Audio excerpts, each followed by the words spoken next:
യേശു അനുഭവങ്ങളിൽ നമ്മൾ ആദ്യം കണ്ടത് ഇവൻ ആരാണ്, കാറ്റും കടലും പോലും ഇവനെ അനുസരിക്കുന്നല്ലോ. ഇനി ആ അനുഭവങ്ങളൊരു അടിസ്ഥാന അനുഭവങ്ങളിൽ നിന്ന് പിന്നീട് ജനങ്ങളുടെ അനുഭവങ്ങളിലേക്ക് സുവിശേഷം നമ്മുടെ ശ്രദ്ധയിൽ കൊണ്ടുവരുന്നുണ്ട്. ഞാൻ ആരാണെന്നാണ് ജനങ്ങൾ പറയുന്നത്. 10:16-13 യേശു കേസറിയ ഫിലിപ്പി പ്രദേശത്ത് എത്തിയപ്പോൾ ശിഷ്യന്മാരോട് ചോദിച്ചു, മനുഷ്യപുത്രൻ ആരെന്നാണ് ജനങ്ങൾ പറയുന്നത്? അവർ പറഞ്ഞു, ചിലർ സ്നാപയോഹന്നാൻ എന്നും മറ്റു ചിലർ ഏലിയ എന്നും വേറെ ചിലർ ജെറമിയ അല്ലെങ്കിൽ പ്രവാചകന്മാരിൽ ഒരുവൻ എന്നും പറയുന്നു. അപ്പൊ ജനങ്ങൾ അന്ന് പോലെ പറയുന്നത് പ്രവാചകന്മാരിൽ ഒരുവനെന്നാ പറയണത്. ഇത് ശരിക്കും പറഞ്ഞാൽ നമ്മളും ചിലപ്പോൾ അറിയാതെ ഡയലൂട്ടായിട്ട് ജനങ്ങളെപ്പോലെ പല അവതാരങ്ങളിൽ ഒരാളാണ് യേശു എന്നുള്ള ധാരണ വരും. സഭയിൽ തന്നെ ചില പുരോഹിതന്മാരുടെ സംസാരം കേട്ടതൊക്കെ മനസ്സിലാകും ഇവർ യേശുവിനെ ഏകരക്ഷകനായിട്ട് ആന്തരികമായിട്ട് ബോധ്യപ്പെടാതെയാണ് ചുമ്മാ സംസാരിക്കുക. അതും ശരിയല്ലേ എന്ന് ചോദിച്ചുകൊണ്ട് ഇവർക്ക് ഇരുട്ടിത്തപ്പണം നമുക്ക് കാണാം. പക്ഷേ വിശ്വാസി ഒരിക്കലും ഇരുട്ടിത്തപ്പരുത്. അവിടെ വെച്ച് നിങ്ങൾക്ക് യേശുവിനെ നഷ്ടപ്പെടും. നിങ്ങളെ ആൾക്കാരെല്ലാം ചേർത്ത് നിർത്താൻ വേണ്ടി, എല്ലാവരുടെയും തോളേക്ക് ഇടാൻ വേണ്ടി നമ്മുടെ വിശ്വാസത്തിൽ നിങ്ങൾ ഒത്തുതീർപ്പിന് തയ്യാറായിട്ട് എല്ലാം ദൈവമാണെന്നുള്ള കോൺസെപ്റ്റിലോട്ട് ചെല്ലും. ആര് ദൈവമായാലും നമുക്ക് പ്രശ്നമില്ല, നമുക്ക് കിട്ടിയാൽ മതി എന്നുള്ള ഭൗതിക ജീവികൾ എപ്പോഴും കർത്താവിനെ തെറ്റിദ്ധരിച്ചിട്ട് മറ്റുള്ളവരുമായിട്ട് ഒത്തുതീർപ്പിന് തയ്യാറാകും. വിശ്വാസിയുടെ ഏറ്റവും വലിയ വിഷയം ദാർശനികമായ ഒത്തുതീർപ്പാണ്. പ്രായോഗിക ദാർശനികമായ ഒത്തുതീർപ്പെന്ന് പറയുന്നത് പ്രാക്ടിക്കൽ എത്തൈസം എന്ന് പറയും. ദാർശനികമായിട്ട് അതും ശരിയാണ് ഇതും ശരിയാണ് അതുപോലൊരു അവതാരം യേശു എന്നൊക്കെ പറഞ്ഞാൽ നീ ഒരു കാലത്ത് യഥാർത്ഥ യേശുവിനെ നിനക്ക് കിട്ടത്തില്ല. കാരണം നീ ഇരുട്ടിലാണ്. പലരും യേശുവിനെക്കുറിച്ച് പലതും പറയും. അത് അവരുടെ അജ്ഞതയെന്ന് എഴുതി തള്ളിയാൽ മതി. പക്ഷേ you should have your own firm convictions about who is Jesus Christ. ആരാണ് ഈശോ എന്ന് നിനക്ക് ഒരു ബോധം ഉണ്ടാകണം. അതുകൊണ്ട് ഈശോ ചോദിക്കുന്ന ഒരു ചോദ്യമുണ്ട്, who do you say that I am? എടുത്ത് ശ്രുതികട ഹല്ലേലൂയ. മത്തായി 16:15 അവൻ അവരോട് ചോദിച്ചു, എന്നാൽ ഞാൻ ആരെന്നാണ് നിങ്ങൾ പറയുന്നത്? അതാണ് വിഷയം. ഈശോ ഒരു വ്യക്തി ജനങ്ങൾ എന്തൊക്കെ പറഞ്ഞാലും അതല്ല വിഷയം. അവസാനം നമ്മൾ മറുപടി പറയേണ്ട ഒരു സമയമുണ്ട്. നീ എല്ലാവരുടെയും തോളെ കൈയിട്ട് എല്ലാവരുടെയും സൗഹൃദം കിട്ടാൻ വേണ്ടി അച്ഛന്മാർ തന്നെ തച്ചിരുന്നുണ്ട്. TV കണ്ടിട്ടില്ലേ സാംസ്കാരികമായിട്ട് യേശുവിനെ അവതരിപ്പിക്കണത്? യേശു സാംസ്കാരിക പുരുഷനൊന്നുമല്ല. നിത്യരക്ഷയ്ക്ക് വേണ്ടി ദൈവത്തിൻ്റെ കുഞ്ഞാടായ ദൈവം ലോകത്തിന് നൽകിയ വാഗ്ദാനമാണവൻ. അവൻ്റെ നാമത്തിലാണ് രക്ഷ.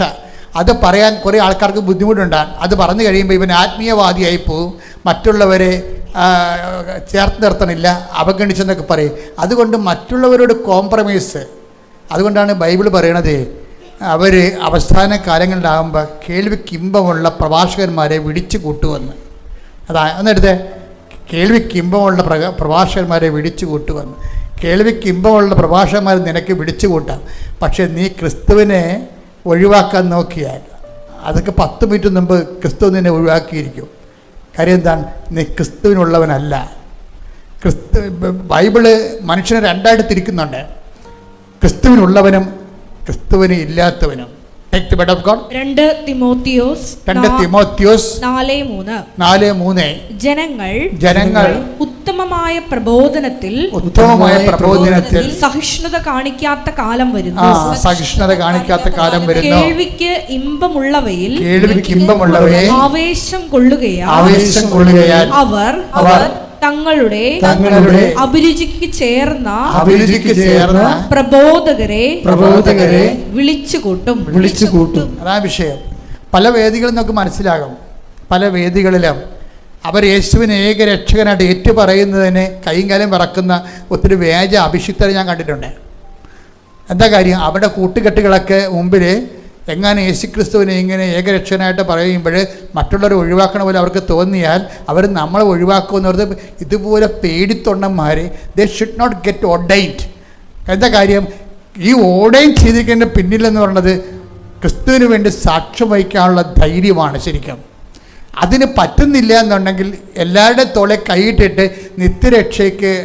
രക്ഷയെ അവരുടെ ആഗ്രഹപ്രകാരം ഡയലൂട്ട് ചെയ്യാനാണ് ഉദ്ദേശിക്കണമെന്നുണ്ടെങ്കിൽ അത് സാത്താൻ്റെ ജോലിയാണ്. ജനങ്ങൾ അങ്ങനെ പറയും. അതുകൊണ്ടാണ് ഈശോ ചോദിക്കേണ്ടത് ഞാൻ ആരാണെന്നാണ് ജനങ്ങൾ പറയും. ജനങ്ങൾ അങ്ങനെ പറയും. ജനങ്ങൾ പറയണത് നമ്മളേറ്റ് പറയേണ്ട കാര്യമില്ല. We should our own conviction. അതുകൊണ്ടാണ് ഈശോ ചോദിക്കേണ്ടത് ഞാൻ ആരാണെന്നാണ് നിങ്ങൾ പറയുന്നത്. അപ്പം പത്രോസ് പറയുന്ന ഒരു മറുപടി ഉണ്ട്. Take the word of God. ശ്രദ്ധിക്കട്ടെ. Hallelujah hallelujah hallelujah hallelujah. യേശുവേ ആരാധന ആരാധന. യേശുവേ നന്ദി മഹത്വം മഹത്വം മഹത്വം മഹത്വം. Hallelujah hallelujah. മത്തായി 16:16. മത്തായി 16:16. ശിമയോൻ പത്രോസ് പറഞ്ഞു, നീ ജീവനുള്ള ദൈവത്തിന്റെ പുത്രനായ ക്രിസ്തുവാണ്. നീ ജീവനുള്ള ദൈവത്തിന്റെ പുത്രനായ ക്രിസ്തുവാണ്. ക്രിസ്തു എന്ന് പറയുമ്പോൾ എന്താണ്? അഭിഷിക്തൻ. അഭിഷിക്തൻ എന്ന് പറയുമ്പോൾ എന്താണ്? മിശിഹ. മിശിഹ എന്ന് പറയുമ്പോൾ എന്താണ്? മനുഷ്യൻ്റെ പാപത്തിന് വേണ്ടി പരിഹാരം ചെയ്താൽ ദൈവത്തെ പ്രസാദിപ്പിക്കാൻ കഴിയുമെന്നുള്ള രീതിയിൽ ദൈവം ബലിവസ്തുവായിട്ട്, രക്ഷാകര ബലിവസ്തുവായിട്ട് ദൈവം അംഗീകാര മുദ്ര ചാർത്തി അഭിഷേകം ചെയ്യുന്ന ആളിൻ്റെ പേരാണ് ക്രിസ്തു. അങ്ങനെ ഒരാൾ മാത്രമേ ഉള്ളൂ. രണ്ട് ക്രിസ്തുവില്ല, രണ്ട് ദൈവമില്ല, അങ്ങനെ ഒരാൾ മാത്രമേ ഉള്ളൂ. അതാണ് you are Christ the son of the living God. നീ ജീവനുള്ള ദൈവത്തിൻ്റെ പുത്രനായ ക്രിസ്തുവാണെന്ന് പറയും. അപ്പോൾ ക്രിസ്തു എന്ന് പറയുന്നത് വീണ്ടെടുപ്പുകാരനാണ്, നമ്മുടെ പാപത്തിന് പരിഹാരം ചെയ്തവനാണ്. അവനെൻ്റെ പേര് രക്ഷകനെന്ന് പറയും നമ്മൾ. അപ്പോൾ അത് ഏക രക്ഷകനാണ്, അല്ല പല രക്ഷകന്മാരൊന്നുമില്ല. ഇവിടെ പല കോൺസ്പിറസിയിലും വരണത് എന്താണ്? പല രക്ഷകന്മാരെന്ന് പറയും. അപ്പോൾ മറ്റുള്ളവരെ അക്കോമഡേറ്റ് ചെയ്യാൻ വേണ്ടി എന്താണ് ആൾക്കാരുമായിട്ട് ഒരു ഐക്യം ഉണ്ടാക്കാൻ വേണ്ടിയും ക്രിസ്തുവിനെ മാറ്റി നിർത്തിക്കൊണ്ട് മാനുഷികമായ മതേതര ഐക്യം ഉണ്ടാക്കാനുള്ള വ്യാജ കൂട്ടുകെട്ടുകളും അതുപോലെയുള്ള പ്രവർത്തനങ്ങളും ഈ കാലഘട്ടത്തിൻ്റെ ഒരു ബാധ്യതയാണ് ശരിക്കും പറഞ്ഞാൽ. അതിൻ്റെ കാരണം വെച്ച് കഴിഞ്ഞാൽ ഈ ലോകത്തിലെ മനുഷ്യ സാഹോദര്യത്തിൻ്റെ പേരിൽ ക്രിസ്തുവിനെ പുറത്ത് നിർത്തിക്കൊണ്ട് മനുഷ്യന്മാരുടെ ഇടയിൽ ഒരു സാഹോദര്യം ഉണ്ടാക്കുന്ന ഉദ്ദേശം സഭയുടേതല്ല. സഭയ്ക്ക് വിരുദ്ധമായൊരു ശക്തിയുടെ ചട്ടുകമായി നമ്മൾ മാറുമ്പോഴാണ് അങ്ങനെയുള്ള ആശയങ്ങൾ നമ്മുടെ ഇടയിൽ നിന്ന് തന്നെ പ്രചരിക്കപ്പെടുന്നത്. അത് മനസ്സിലാക്കാനുള്ള കഴിവും വിവേചനവും ഒരു സത്യവിശ്വാസിക്ക് ഉണ്ടാകണം. ശ്രുതികട്ടെ. Hallelujah hallelujah hallelujah hallelujah. പരിശുദ്ധ പരമ ദിവ്യകാരുണ്യത്തിന് ആരാധനയും സ്തുതിയും പുകഴ്ചയും ഉണ്ടായിരിക്കട്ടെ. എൻ്റെ പ്രിയപ്പെട്ടവരെ, ഈ ചോദ്യങ്ങളൊന്നും തീരണില്ല. അതായത് ക്രിസ്തു അന്വേഷണ അനുഭവ യാത്രയിൽ അവസാനം ചോദിക്കുന്ന ചോദ്യമുണ്ട്. അതിതല്ല. അതെന്താണ്? യോനായുടെ പുത്രനായ ശിമയോനെ, നീ ഇവരെക്കാൾ അധികമായി എന്നെ സ്നേഹിക്കുന്നുവോ വിശ്വസിക്കുന്നുവെന്നല്ല. അവിടെ വിശ്വാസത്തിനല്ല പ്രാധാന്യം. Hallelujah hallelujah hallelujah hallelujah. Yohannan 21:15. അവരുടെ പ്രാതൽ കഴിഞ്ഞപ്പോൾ യേശു ശിമയോൻ പത്രോസിനോട് ചോദിച്ചു, യോഹന്നാന്റെ പുത്രനായ ശിമയോനെ, നീ ഇവരെക്കാൾ അധികമായി എന്നെ സ്നേഹിക്കുന്നുവോ? അവൻ പറഞ്ഞു, ഉവ്വ് കർത്താവേ, ഞാൻ നിന്നെ സ്നേഹിക്കുന്നുവെന്ന് നീ അറിയുന്നുവല്ലോ. ഈ ക്രിസ്തു അനുഭവത്തിൻ്റെ അവസാനത്തെ അധ്യായത്തിലേക്ക് നമ്മൾ വരുമ്പോൾ അന്വേഷണാത്മകമായ ഒരു അനുഭവ ആത്മീയതയുടെ സരണികളാണ് നമ്മൾ പടിപടിയായി കയറിക്കൊണ്ടിരിക്കുന്നത്. അവസാനത്തെ ചോദ്യമാണ് എന്താണ്? ഇവരെക്കാൾ അധികമായി എന്നെ സ്നേഹിക്കുന്നുവോ? അതിൻ്റെ അകത്തൊരു മത്സരമുണ്ട്. ശരിക്കും പറഞ്ഞാൽ ഒരു സൗഹൃദ മത്സരമാണ്.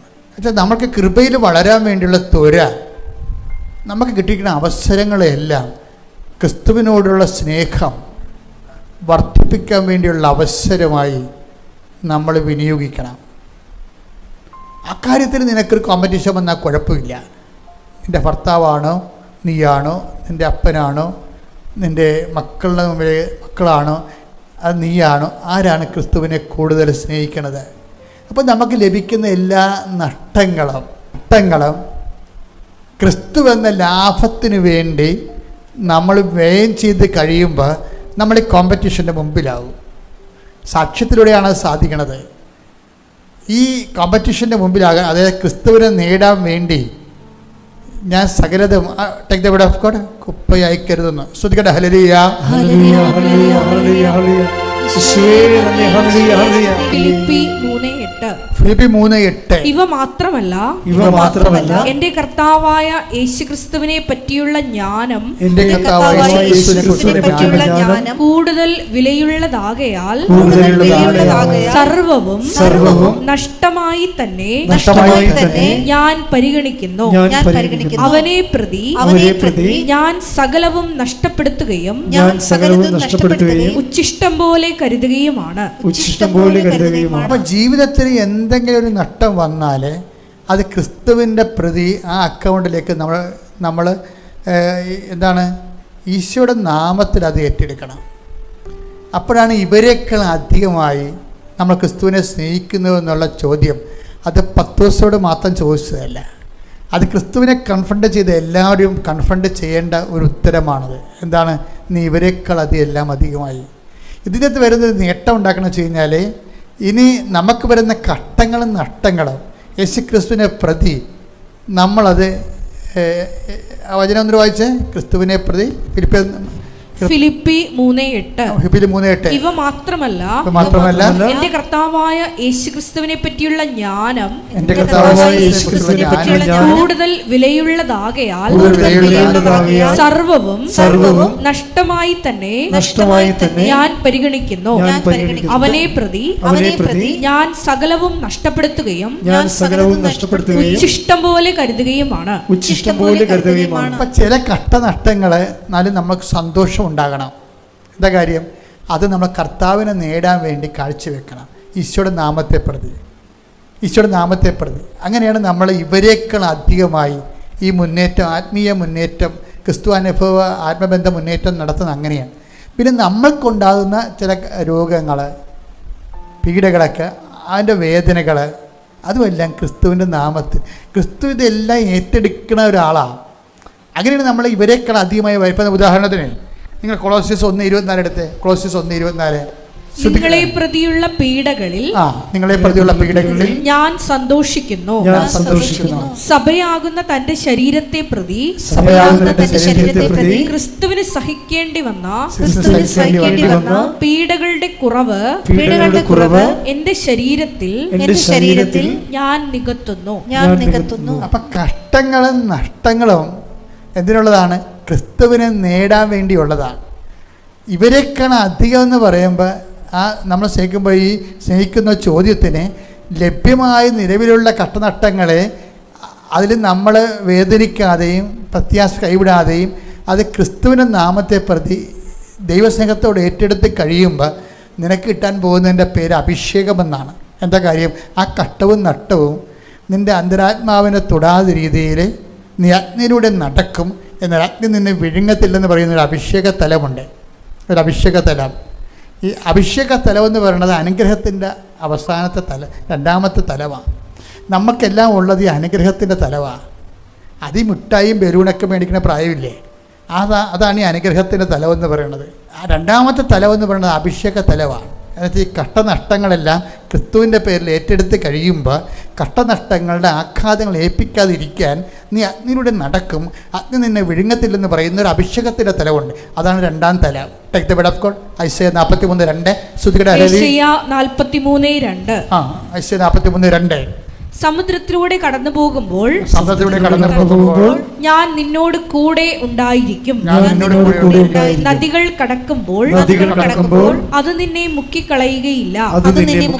അഗ്നിയിലൂടെ നടന്നാലും നിനക്ക് പൊള്ളലേൽക്കുകയില്ല. ജ്വാല നിന്നെ ദഹിപ്പിക്കുകയുമില്ല. അപ്പൊ ഈ അതായത് നമ്മളെ ക്ലേശങ്ങളിലൂടെയാണ് പോണെങ്കിൽ ആസിഫ് ഇറ്റ് ഡസൻറ്റ് ഹാപ്പൻ. അതായത് നമുക്ക് ഫീൽ ചെയ്യണത് അങ്ങനെ അതിൻ്റെ മുഴുവൻ ക്ലേശങ്ങളെ ദൈവം ഏൽപ്പിക്കാതെ കൊണ്ടുപോകും. വലിയ തീവ്രമായ സിറ്റുവേഷനിലൂടെയാണ് പോകണമെങ്കിലും അഭിഷേകം കിട്ടിക്കഴിഞ്ഞാൽ നമുക്കത് ഫീൽ ചെയ്യാത്തിരുത്തിക്കൊണ്ട്, അതിനാണ് ആത്മീയതയുടെ രണ്ടാം നിലവാണ്. ആദ്യം അനുഗ്രഹമാണ്, ഫിസിക്കലാണത്. രണ്ടാമത്തത് സ്പിരിച്വലാണ്. ഫിസിക്കലായിട്ടാണ് നമ്മൾ പ്രയാസം അനുഭവിക്കുന്നുണ്ടെങ്കിലും നമ്മൾക്കത് ഫീൽ ചെയ്യത്തില്ല. ഇപ്പം നിൻ്റെ ഭാര്യ വഴക്കിട്ട് നീ വഞ്ചകനാണ്, തോന്നിവാസിയാണെന്ന് പറഞ്ഞ് അവർ വീട്ടിൽ പോയി നിൽക്കുകയാണ്. അത് അവർ നാട്ടിൽ മുഴുവൻ പ്രചരിപ്പിച്ചിട്ടുണ്ട്. നീ ചെല്ലുമ്പോൾ ആൾക്കാരെല്ലാം നിന്നെ വെറുത്ത് നോക്കുകയും ചെയ്യണം. പക്ഷേ കർത്താവ് നിനക്ക് അത് സത്യമല്ല എന്നുണ്ടെങ്കിൽ കർത്താവ് നിനക്ക് അഭിഷേകം തരും. പക്ഷെ നിനക്ക് ഫീൽ ചെയ്യത്തില്ല. അത് അവളോട് തന്നെ അവൾക്ക് അറിവില്ലാഞ്ഞുകൊണ്ടാണ്, കുറച്ച് ഇപ്പോൾ ശരിയായിക്കൊള്ളും, അല്ലെങ്കിൽ നമുക്ക് വെറുപ്പ് തോന്നത്തില്ല. അതിനാണ് അഭിഷേകം എന്ന് പറയുന്നത്. എൻ്റെ മക്കൾ, എന്തെങ്കിലും ഇതുപോലെ ഈടറ് വന്നു കഴിഞ്ഞാൽ നിങ്ങൾ അനുഗ്രഹത്തിന് വേണ്ടി പ്രാർത്ഥിക്കാതെ അഭിഷേകത്തിനായി പ്രാർത്ഥിക്കണം. അഭിഷേകത്തിൻ്റെ അകത്ത് കുറേ കാര്യങ്ങളുണ്ട്. ഇനി അഭിഷേകത്തിന് കുറേ നാൾ ജീവിച്ചു കഴിഞ്ഞാൽ പിന്നെ അധികാരം കിട്ടും. അധികാരം കിട്ടാൻ നിങ്ങൾ ഒന്നും തൊടത്തില്ല. ഇതാ സർപ്പങ്ങളുടെയും തേളുകളുടെയും ശത്രുവിൻ്റെയും സകല ശക്തികളുടെയും ചവിട്ടി നടക്കാൻ ഞാൻ നിനക്ക് അധികാരം നൽകും, നിന്നെ ഒന്നും ഉപദ്രവിക്കത്തില്ല. 10:19 ലൂക്ക എടുത്ത് ശ്രദ്ധിക്കട്ടെ. ഹല്ലേലൂയ, ഹല്ലേലൂയ, ഹല്ലേലൂയ, ഹല്ലേലൂയ, ലൂക്ക 10:19. ഇതാ പാമ്പുകളുടെയും തേളുകളുടെയും ശത്രുവിന്റെ സകല ശക്തികളുടെയും മീതെ ചവിട്ടി നടക്കാൻ നിങ്ങൾക്ക് ഞാൻ അധികാരം തന്നിരിക്കുന്നു, ഒന്നും നിങ്ങളെ ഉപദ്രവിക്കുകയില്ല. ഉപദ്രവിച്ചായിട്ട് നമുക്ക് തോന്നത്തില്ല, അതാണ് വിഷയം. ഉപദ്രവിക്കണില്ല എന്നല്ലേ, അവർ ഉപദ്രവിക്കുമായിരിക്കും, പക്ഷെ നമുക്ക് ഫീൽ ചെയ്യത്തില്ല. എന്താ കാര്യം? അധികാരം തന്നിരിക്കുകയാണ്. അഭിഷേകം മൂത്ത് ഇപ്പം കള്ളുമുത്ത് ഭിന്നാവരിയായി മുന്നാവരി മുത്ത് ചാരമാണ് പറയുക. അനുഗ്രഹത്തിൻ്റെ കാലം കഴിയുമ്പോൾ അഭിഷേകത്തിൻ്റെ കാലം തുടങ്ങും. അഭിഷേകത്തിൻ്റെ കാലം തുടങ്ങുമ്പോൾ പൂർത്തിയാകുമ്പോൾ അത് അധികാരത്തിൻ്റെ കാലം. അത് നീ എഴുന്നേറ്റ് നിൻ്റെ സഹോദരനെ ശക്തിപ്പെടുത്താൻ പറയണത് ഈ അർത്ഥത്തിലാണ്. എവിടെയാണ് അത് പറയണത്? ലൂക്ക 22:32 എടുക്കട്ടെ, ശ്രദ്ധിക്കട്ടെ. ഹല്ലേലൂയ, ഹല്ലേലൂയ, ഹല്ലേലൂയ, ഹല്ലേലൂയ, യേശുവേ നന്ദി, hallelujah, hallelujah, hallelujah, hallelujah, hallelujah, hallelujah, യേശുവേ നന്ദി, ഹല്ലേലൂയ, ഹല്ലേലൂയ. ലൂക്ക 22:31-32 തിരുവചനങ്ങൾ. ശിമയോൻ, ശിമയോൻ, ഇതാ സാത്താൻ നിങ്ങളെ ഗോതമ്പ് പോലെ പാറ്റാൻ ഉദ്യമിച്ചു. എന്നാൽ നിന്റെ വിശ്വാസം ക്ഷയിക്കാതിരിക്കാൻ ഞാൻ നിനക്ക് വേണ്ടി പ്രാർത്ഥിച്ചു. നീ തിരിച്ചു വന്ന് നിന്റെ സഹോദരരെ ശക്തിപ്പെടുത്തണം. ഈ സഹോദരനെ ശക്തിപ്പെടുത്താൻ വേണ്ടി മാത്രം നമ്മൾക്ക് അധികാരം കിട്ടുകയാണ്. ഈ അധികാരം എങ്ങനെ വന്നതാണ്? നമ്മളുടെ നന്മകൾ, ഈ അഭിഷേക ജീവിതം കാരണം ക്രിസ്തു നമുക്ക് വേണ്ടി അഡ്വക്കേറ്റ് ചെയ്യുന്നു. ക്രിസ്തു നമ്മളെ ഏറ്റെടുക്കുന്നു. അതാണ് ഞാൻ നിനക്ക് വേണ്ടി പ്രാർത്ഥിക്കുകയായിരുന്നു. എൻ്റെ സെമയോൻ സാത്താൻ നിന്നെ ഗോതമ്പ് മണി പോലെ പാറ്റാൻ നോക്കി, ഞാൻ നിനക്ക് വേണ്ടി പ്രാർത്ഥിക്കുകയായിരുന്നു. ക്രിസ്തു നമ്മളെ സപ്പോർട്ട് ചെയ്തുകൊണ്ട് പിന്തുണച്ചുകൊണ്ട് നിൽക്കുന്നു. അപ്പോൾ എന്ത് പറ്റും? നീ എഴുന്നേറ്റിട്ട് അവന് അധികാരം കിട്ടും. ക്രിസ്തു നമ്മളെ ഏറ്റെടുത്ത് കഴിഞ്ഞാൽ പിന്നെ ആത്മീയ അധികാരമായി. നീ എഴുന്നേറ്റ് മറ്റുള്ളവരെ ശക്തിപ്പെടുത്താൻ പറയും. അപ്പോൾ അനുഗ്രഹം എന്ന് പറയുന്നത് ഒരു ABCD ബലൂൺ മിഠായി കാലഘട്ടമാണ്. അത് കഴിഞ്ഞാണ് അഭിഷേകം. നമുക്ക് കുറേ കാര്യങ്ങൾ ജീവിതത്തിൽ സംഭവിക്കും. പക്ഷേ ക്രിസ്തുവിന് നമുക്ക് കട്ടനഷ്ടങ്ങൾ ക്രിസ്തുവിന് നാമത്തെ ഏറ്റെടുത്തിട്ട് ക്രിസ്തുവിന് നാമ മഹത്വത്തിന് വേണ്ടി കാഴ്ചവെക്കുമ്പോൾ അഭിഷേകം കിട്ടും. അഗ്നിയിലൂടെ നടക്കും, അഗ്നിനെ വിഴുങ്ങത്തില്ല. ഇത് കുറേ നാൾ ആ കാലത്തിൽ കടന്നു പോയി കഴിയുമ്പോഴാണ് ക്രിസ്തു നിന്നെ സത്യസന്ധം മനസ്സിലാക്കിയിട്ട് നിന്നെ ഏറ്റെടുക്കണത്. അപ്പോൾ നീ ഇവരെക്കാൾ അധികമായി എന്നെ സ്നേഹിക്കുന്നുവെന്ന് ചോദിക്കണില്ലേ? അപ്പോൾ അത് ഇനി സ്നേഹിക്കാൻ വേണ്ടി പറയണതല്ല. പത്രോസിൻ്റെ കഴിഞ്ഞകാല ജീവിതത്തിൻ്റെ ആകത്തുക ഈശോ അവനെ വെളിപ്പെടുത്തുന്നതാണ്. എല്ലാവരെക്കാളും കർത്താവിനെ സ്നേഹിക്കുന്ന ആൾ പത്രോസാണ്. എല്ലാവരെക്കാളും പത്രോസാണ് കർത്താവിനെ സ്നേഹിക്കുന്ന ആളാണെന്ന് കർത്താവിന് മനസ്സിലായി. കർത്താവിന് മനസ്സിലായതിൻ്റെ വെളിച്ചത്തിലാണ് ഇവൻ്റെ കയ്യിൽ നിന്ന് ചെറിയ മിസ്റ്റേക്ക് സംഭവിച്ചിട്ടും അതിനെക്കുറിച്ച് ഓർപ്പിക്കുക പോലും ചെയ്യാതെ അവൻ 3 പ്രാവശ്യം തള്ളിപ്പറഞ്ഞില്ലേ? അതൊന്നും ഈശോക്ക് അത് ഏറ്റിട്ടില്ല. അതാണ് വിഷയം. നമ്മൾ തള്ളിപ്പറഞ്ഞായിട്ട് ആനക്കാര്യമായിട്ട് നമ്മളിപ്പോഴും ഇങ്ങനെ കരക്കൂവി നടക്കുന്നുണ്ട്. പക്ഷേ ആരെ തള്ളിപ്പറഞ്ഞോ അവനെ അത് ഏറ്റിട്ടില്ല. അവനെല്ലാം മറന്നുപോയി. അവൻ തിരിച്ചു വരുമ്പോൾ എന്താ പറഞ്ഞത്? അവൻ ചോദിക്കണേ എന്താണ്? ശമയനെന്തേന്ന് ചോദിക്കണേ? ഇതൊരു വല്ലാത്ത ചോദ്യമാണ്. അവനതൊന്നും മൈൻഡ് പോലും ചെയ്തിട്ടില്ല.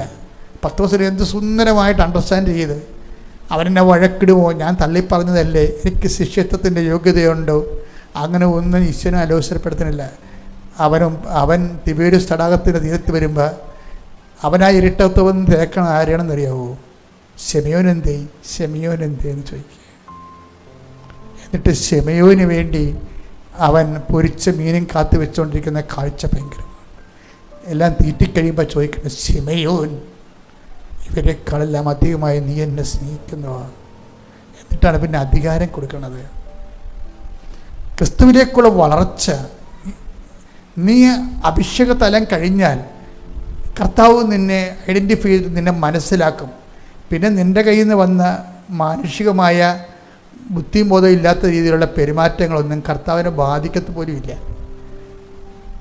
എന്തെങ്കിലും നിനക്ക് പശ്ചാത്താപം ഉണ്ടാകാം, പക്ഷെ കർത്താവ് അത് ഉണ്ടായാലും ഇല്ലെങ്കിലും കർത്താവിന് ഒരുപോലെയാണ്. ആ ഇരുട്ടത്ത് വന്നവൻ നിന്നത് യോഹന്നാൻ നോക്കിയില്ല, അത് കർത്താവാണെന്ന് അയാൾ അവിടെ കിടന്ന് വിളിച്ചു പോകുന്നുണ്ട്. അതൊന്നും കർത്താവിന് പ്രശ്നമല്ല. കർത്താവ് ഇരുട്ടത്ത് നോക്കി നിന്നത് ശിമയോനെന്തേ എന്നാണ് നോക്കിയത്. നീ ആ ഒരു ശിമയോൻ്റെ ആധ്യാത്മിക ഈശോ ബന്ധത്തിലേക്ക് വരണം. അതാണ് നമ്മുടെ വിളി, അതാണ് ക്രിസ്തുവിൻ്റെക്കുള്ള പൂർണ്ണത.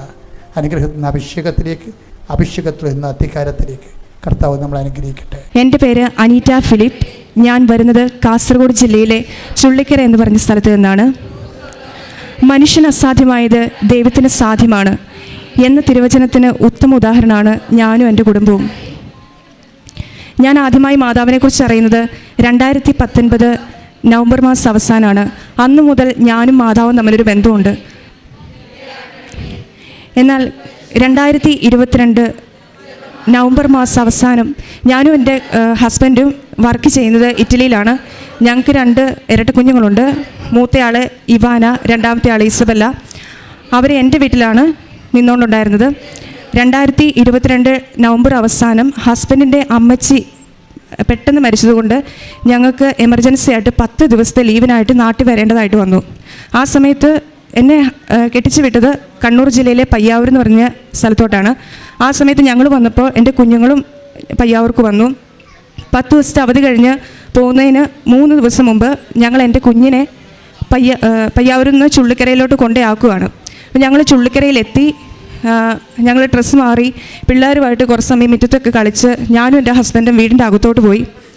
അത് കഴിഞ്ഞപ്പോഴത്തേനും എൻ്റെ മമ്മിയും 2 ഇരട്ട കുഞ്ഞുങ്ങളും വീടിൻ്റെ മുറ്റത്ത് കളിച്ചുകൊണ്ട് നിൽക്കുമായിരുന്നു. ആ സമയത്ത് പ്രതീക്ഷിക്കാതെ ഞങ്ങളുടെ വീടിൻ്റെ സൈഡിലായിട്ട് ഒരു നല്ല ഹൈറ്റിലൊരു മതിലുണ്ട്. ആ മതിലിൻ്റെ അപ്പുറത്ത് മറ്റൊരാടെ പറമ്പാണ്. അവിടെ നിന്നിരുന്നൊരു തെങ്ങ് പ്രതീക്ഷിക്കാതെ നടുവേന്ന് പിളർന്ന് ആദ്യം കാറിൻ്റെ മണ്ടയിലോട്ട് വീണു. അതിന് ശേഷം ഇസബല്ലയുടെ ദേഹത്തോട്ട് വീണുകയാണ് ചെയ്തത്. ആ സമയത്ത് എന്ത് ചെയ്യണമെന്ന് അറിയത്തില്ല. നിലവിളിച്ച് കരയാനല്ലാതെ ഒന്നും ചെയ്തില്ല. എൻ്റെ ഹസ്ബൻഡ് ഓടി അവളെ ചെന്നെടുത്തപ്പോൾ അവൾ കാറിൻ്റെ അടിയിലായി പോയിട്ടുണ്ടായിരുന്നു. അവളെ കാറിൻ്റെ അടിയിൽ നിന്നാണ് വലിച്ചെടുത്തത്. ഞാനും മമ്മിയും നിലവിളിച്ച് കരഞ്ഞു. മാതാവേ, സഞ്ചാരി മാതാവല്ലേ, കൂടുതൽ പൊക്കണം, ഞങ്ങൾക്ക് പോകാൻ പറ്റത്തില്ലെന്ന് പറഞ്ഞ് നിലവിളിച്ച് അവിടെ നിന്ന് കരഞ്ഞു. ആ പ്രദേശത്തുള്ളവരെല്ലാം ഞങ്ങളുടെ കരച്ചിൽ കേട്ട് ഓടി വന്നു. എൻ്റെ ബ്രദറും എൻ്റെ ഹസ്ബൻഡും കൂടെ അവളെ ഞങ്ങളുടെ അടുത്തുള്ള പൂടങ്കൽ എന്ന് പറഞ്ഞുള്ള ഒരു ഗവൺമെൻറ് ഹോസ്പിറ്റലുണ്ട്, ഞങ്ങൾക്കറിയാം അവളെ അവിടെ എത്തിക്കത്തുള്ളൂ. അവളെ പെട്ടെന്ന് അവിടെ എത്തിച്ചു. ആ സമയത്ത് അവിടെ കൂടിയിരുന്ന ആൾക്കാരോടൊക്കെ ഞാൻ പറഞ്ഞു, എന്നെ അവിടെ എടുത്തൊന്ന് എത്തിക്കണം. ആ സമയത്ത് ആരും എന്നെ അവിടെ എടുത്തോട്ട് കൊണ്ടുപോകുന്നില്ല. അവസാനം എൻ്റെ അയൽവക്കത്തുണ്ടായിരുന്ന ചേട്ടനോട് ഞാൻ കരഞ്ഞു പിടിച്ച് ആ ചേട്ടൻ്റെ വണ്ടിക്ക് എന്നെ പൂടങ്കൽ ഹോസ്പിറ്റലിലോട്ട് കൊണ്ടുപോവാണ്. പോകുന്ന വഴിക്ക് ഞാൻ നിലവിളിച്ച് കരയുന്നുണ്ട്, മാതാവേ, ഞാൻ പോകുന്ന വഴിക്ക് ആംബുലൻസ് ഒന്നും കണ്ടേക്കരുത്, അത് കണ്ടു കഴിഞ്ഞാൽ എൻ്റെ സമനില തെറ്റും, ഓൾറെഡി ഞാൻ മനസ്സും ശരീരവും ചത്തു, ഇനിയിപ്പം പോകുന്ന വഴിക്ക് ആംബുലൻസ് കണ്ടു കഴിഞ്ഞാൽ പിന്നെ എന്നെ ഇനി പിടിച്ചാൽ കിട്ടത്തില്ല. എന്തായാലും മാതാവ് അനുഗ്രഹിച്ച് പോകുന്ന വഴിയിലൊന്നും ആംബുലൻസ് കണ്ടില്ല. ഞാൻ ഹോസ്പിറ്റലിൽ എത്തിക്കഴിഞ്ഞപ്പോഴത്തേനും ആംബുലൻസ് മേളിൽ കിടക്കുന്നത് കണ്ടു. എല്ലാവരും അവിടെ കൂടിയിട്ടുണ്ട്. കാരണം ഞങ്ങളുടെ വണ്ടിക്കകത്താണ് ഇവളെ കൊണ്ടുപോയത്. ഞങ്ങളുടെ വണ്ടിയുടെ മണ്ടയിലോട്ടാണ് തെങ്ങി വീണത് ആദ്യം. ആ സമയത്ത് കാറിൻ്റെ ഗ്ലാസ്, പുറകിലത്തെ ഗ്ലാസ് ശരിക്കും അടന്നു പോയിട്ടുണ്ടായിരുന്നു. അതുകൊണ്ട് ആ കാറിൻ്റെ അത് ഗ്ലാസ്സും ഇല്ലായിരുന്നു. പിന്നെ എൻ്റെ ബ്രദർ കൊണ്ടുപോയപ്പോൾ ഫുൾ ഹോർൺ അടിച്ചിട്ടാണ് ഹോസ്പിറ്റൽ വരെ കൊണ്ടുപോയത്. അപ്പോൾ അതുകൊണ്ട് ഒത്തിരി പേര് ആ വണ്ടീനെ ഫോളോ ചെയ്ത് ഹോസ്പിറ്റലിലെത്തി. അപ്പോൾ പിന്നെ പെട്ടെന്ന് തന്നെ സ്പ്രെഡായി, തെങ്ങ് വീണ് കൊച്ചിനെ ഹോസ്പിറ്റലിൽ കൊണ്ടുപോയിട്ടുണ്ടെന്ന് പറഞ്ഞു. അവർക്ക് ശരിക്കും 3.25 വയസ്സേ ഉണ്ടായിരുന്നുള്ളൂ ആ സമയത്ത് അവർക്ക്. അങ്ങനെ അവിടെ ചെന്ന് ഞാൻ അവിടെ കിടന്ന് നിലവിളിച്ച് പറഞ്ഞു, എനിക്ക് അവളെ ഒന്ന് കണ്ടാൽ മതി എന്ന് പറഞ്ഞു. ആ സമയത്ത് ആരും കാണിക്കുന്നില്ല, ഡോക്ടേഴ്സൊക്കെ ഇങ്ങനെ കൂടി നിൽക്കുക.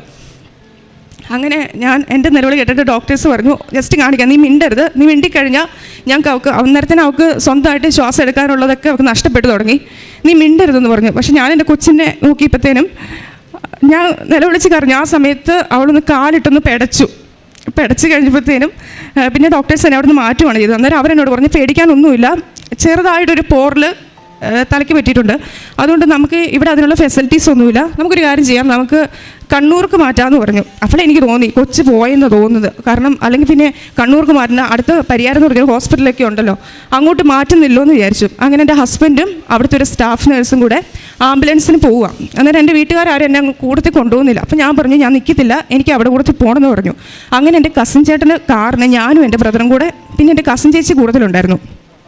ഈ സമയത്ത് പൂടങ്കൽ ആശുപത്രി കടന്ന് നിലവിളിച്ച് കരഞ്ഞ സമയത്ത് ഏതോ ഒരു ചേച്ചി എൻ്റെ കൂട്ടത്തിൽ വന്ന് ചേച്ചിയുടെ കയ്യിൽ കൃപാസന മാതാവിൻ്റെ ഒരു ലോക്കറ്റ് കൊടുത്തിട്ട് പറഞ്ഞു, മോളെ ഞാൻ ഇന്നലെ കൃപാസനത്തിൽ പോയ ആളാണ്, നീ പ്രാർത്ഥിക്ക്. അന്നേരം എൻ്റെ കൂട്ടത്തിൽ വന്ന് ചേച്ചിക്ക് കൃപാസന മാതാവിനെക്കുറിച്ച് വലിയ വിശ്വാസം അങ്ങനെ ഒന്നും ഇല്ലായിരുന്നു. പക്ഷേ ആ ചേച്ചി ആ ലോക്കറ്റ് കൈ പിടിച്ച് പ്രാർത്ഥിച്ചു. ആംബുലൻസ് കൊച്ചിൻ്റെ കണ്ണൂർക്ക് കൊണ്ടുവന്നു. ഞങ്ങൾ ആ സമയത്ത് കാറിന് പോവുകയാണ്. ആ സമയത്ത് ചേച്ചി ലോക്കറ്റ് തിരിച്ചു കൊടുത്തു ചേച്ചിക്ക് തിരിച്ചു കൊടുത്തു. അങ്ങനെ പോകുന്ന സമയത്താണ് ചേച്ചി ഇങ്ങനെ പറയുന്നത്, ഇന്നതുപോലെ ഒരു ചേച്ചി എൻ്റെ ലോക്കറ്റ് തന്നിട്ടുണ്ടായിരുന്നു എന്ന് പറഞ്ഞു. എൻ്റെ പിള്ളേരും എൻ്റെ പേരൻസും ഇവിടെ വന്നിട്ട് ഉടമ്പടി എടുത്തിട്ടുണ്ടായിരുന്നു. അപ്പം കൊച്ചിൻ്റെ ദേഹത്ത് ആ സമയത്ത് മാതാവിൻ്റെ കാശുരൂപം ഉണ്ടായിരുന്നു.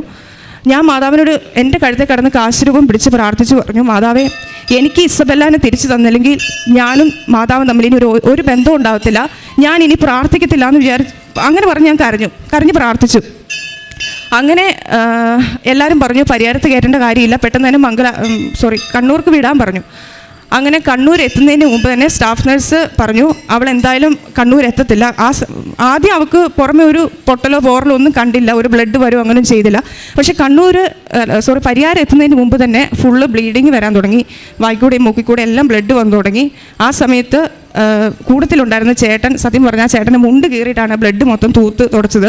എൻ്റെ ഹസ്ബൻഡും കൂട്ടത്തിലുണ്ടായിരുന്ന സ്റ്റാഫ് നഴ്സും മൊത്തം ഛർദ്ദിച്ചു. പൂടങ്കൽ എന്ന് പറയുന്ന സ്ഥലത്ത് നിന്ന് പരിയാരം വരെ എങ്ങനെ വന്നാലും കുറഞ്ഞത് ഒരു 1.5 മണിക്കൂർ നോർമൽ ഇതിൽ ട്രാവൽ ചെയ്യണം. പക്ഷേ ആ ആംബുലൻസ് ഡ്രൈവർ അതുപോലെ ആ കൊച്ചിനെ സ്വന്തം ഒരു കൂടപ്പുറപ്പിനെ പോലെ കണ്ടുകൊണ്ടായിരിക്കാം അവൻ വെറും 33 മിനിറ്റ് കൊണ്ട് ആ ചേട്ടൻ ശരിക്കും അവളെ പരിയാരത്തെത്തിച്ചു. പരിയാരത്തെ സ്റ്റാഫ് നഴ്സിൻ്റെ അത്രയൊരു പ്രഷർ ഉള്ളതുകൊണ്ട് മാത്രമാണ്, കാരണം ഇവർ കണ്ണൂർക്ക് കൊണ്ടുപോകാനായിട്ടാണ് ഇരുന്നത്. അപ്പോൾ സ്റ്റാഫ് പറഞ്ഞു എന്തായാലും ഇവൾ കണ്ണൂർ വരെ എത്തത്തില്ല, പരിയാരത്ത് കയറ്റി നമുക്ക് സപ്പോർട്ട് കൊടുക്കണം എന്ന് പറഞ്ഞാൽ അവളെ പരിയാരത്ത് കയറ്റി.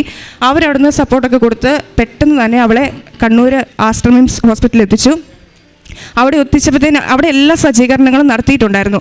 അപ്പം ഈ പൂടങ്കലിൽ നിന്ന് മാതാവിൻ്റെ ലോക്കറ്റ് ഒരു ചേച്ചി കൊടുത്തു. അതുകൂടാതെ പരിയാരത്ത് നിന്ന് എൻ്റെ ഒരു കസിൻ ചേച്ചി അമ്മയായിട്ട് അവിടെ ഹോസ്പിറ്റലിൽ അഡ്മിറ്റ് ആയിരുന്നു.